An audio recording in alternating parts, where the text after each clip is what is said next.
കോഴിക്കോട് ബീച്ചിൽ ഓട്ടോറിക്ഷ തൊഴിലാളികളും കാർ യാത്രക്കാരും തമ്മിൽ നടന്ന സംഘർഷത്തിൽ 6 പേർ അറസ്റ്റിൽ. ഓട്ടോ സഡൻ ബ്രേക്ക് ഇട്ട് നിർത്തിയതിനെ ചൊല്ലിയുള്ള തർക്കമാണ് സംഘർഷത്തിൽ കലാശിച്ചത്. ടൗൺ പോലീസ് അറസ്റ്റ് ചെയ്ത പ്രതികളെ കോടതിയിൽ ഹാജരാക്കി റിമാൻഡ് ചെയ്തു.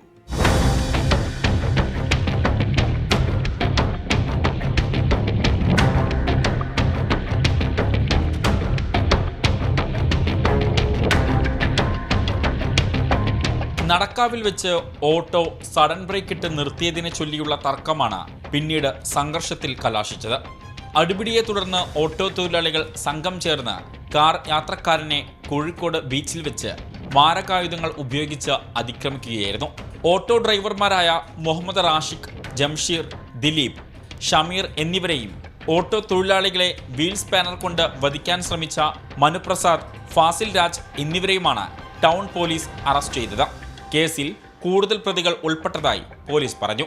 ഇവർക്കായുള്ള അന്വേഷണം പോലീസ് ഊർജിതമാക്കി. പ്രതികളെ കോടതിയിൽ ഹാജരാക്കി റിമാൻഡ് ചെയ്തു. 24 കോഴിക്കോട്.